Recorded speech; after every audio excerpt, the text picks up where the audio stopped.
Well, it's mid-March in 2025, and since it's springtime, that means it's time for receiving my newest orders of mail order plants in the mail. And this particular shipment has come from nursery.com, which is the Nurseries Caroliniana Nursery in South Carolina. And I figured we'd just take a look and see the way they've packaged it. Looks like this time they've used bubble wrap, and I don't think I've seen them do that before. And they also have used some tape here to kind of secure some of these, I guess, bagged root balls. I really would prefer to use actual plastic pots to ship the product in, but this is the way some people do it. So I would say that Nurcar is not as advanced as other online shippers in terms of the type of product they send, but let's take a look here. Okay, here's a better look at the way Nurcar has packed in these broadleaf evergreens. I'm going to start unpacking these and take a look and see what we have. Alright, I've got everything unpacked here and the foliage unwrapped. Here's the full spread of what I got, so let's go down the line and see. First off, we have the Chinese holly, Ilex chinensis, and you might not even really peg this as a holly if you look at the leaf, because it almost looks like an English laurel or some other type of laurel. But it is a holly, Ilex chinensis, and it looks like this one has two major branches, so we'll have to trim one away. Next we have a tree that I've never tried before, or maybe even seen at all until just now, and that is Dendropanax trifidus. I believe it's native to China, and in the ivy family, but it is still a tree. And a shade-loving tree, and there's a little bit of a clue to the fact that it's been growing in the shade. You may notice right here, looks like a loblolly pine needle is stuck on the tree. That means they were probably growing these under some pine trees in South Carolina. So really amazing, shiny, huge green leaves. Supposedly cold hardy to zone 7, but as you know with all things, when it comes to reputation of hardiness, I'm going to put it to the test and find out what the real deal is. By not protecting it and planting it, I'm going to plant it as much as possible in a relatively protected position or location in my collection, but I'm not going to cover it with anything during the wintertime. We'll just see what it can do.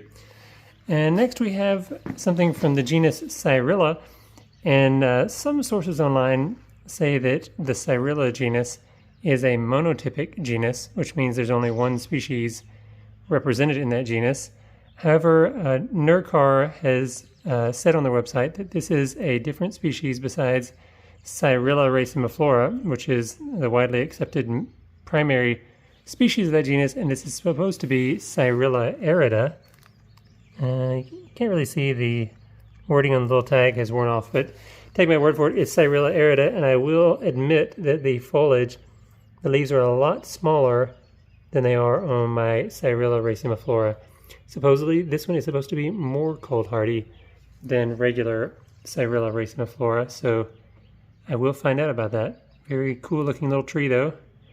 And next here we have the Japanese boxwood, Buxus microphylla, and this is a particular cultivar known as Fred's upright, so it's supposed to be a lot more vertical growing and, for lack of a better term, tree-like than the usual boxwood bush. So we'll see how that goes. And last but not least, we have a tree that I've tried before and completely lost all of mine during the deep freeze of 2022, but I decided to try it again with a more laid-back approach, and that is Cunninghamia lanceolata, the Chinese fir. And what really motivated me to try this was the fact that I've had a lot of damage from deer this past winter, and in case you guys have never experienced the Cunninghamia lanceolata up close, it is incredibly sharp and spiky, and I really want to lean into that type of needle configuration because deer definitely avoided most of my spruce trees because of the spiky nature of those needles, but they were a lot more adventurous when it comes to the pines and the firs because those are not as sharp. So I remember that this tree was one of the sharpest I've dealt with in the past, and I just wanted to revisit it. This is supposed to be Cunninghamia lanceolata glauca, which is the blue variety. And obviously it doesn't look very blue now, but I bet that when new growth pops out for the spring, that it will be more blue.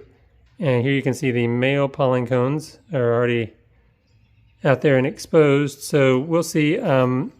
You might also observe, for those of you that are not familiar with this conifer species, how this looks like a multi-trunked bush. And that has to do with the fact that almost every Cunninghamia lanceolata you can purchase in cultivation is not a rooted seedling, but rather let me repeat that, is not a sprouted seedling, but rather a rooted cutting, meaning they have gone to an existing Cunninghamia lanceolata, chopped off a branch, dipped it in some rooting compound, and then rooted it in the soil, which I guess maybe this species roots very readily, but it also means that when it starts growing, it has no vertical tendency. And overall, I think it can take a few years for a good vertical leader to sprout. And in the past, I spent kind of an inordinate amount of energy worrying about the fact that my Cunninghamia lanceolata wasn't going vertical, and this time I think I'm just going to see what happens and let it go vertical if it does. If it doesn't, it's just going to be kind of an interesting deer-proof bush in the location I'm putting it, outside of the deer fence. So this is my nursery.com haul, and I've had good experience with their trees in the past. And as I mentioned earlier, the only thing they could probably improve would be use a larger box with an air gap instead of trying to use packing bubbles, and then also send the plastic pots versus these bagged root balls. But I guess they do that to save on shipping, and for some people that makes sense. For me, I would rather pay more money and just get the pots. But that's personal preference. You know, I guess maybe some people want to save 50 cents by getting a rooted bag, or a wrapped bagged root ball. So let's see, Nurseries Caroliniana. If you've never heard of them, nursery.com. Definitely check them out. They don't always have that much in stock. Usually, and the way their website is designed, you cannot easily exclude. Well, actually, you may be able to. Take that back. I think you can exclude out-of-stock items on their website. I think it took me a while to figure out how to do that, but I think you can use the filters and just narrow it down to what's in stock.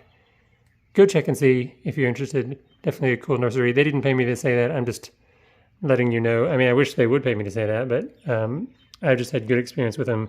And it's probably my 4th or 5th time ordering from them, and I've been satisfied every time with what they've sent me and how well it's performed.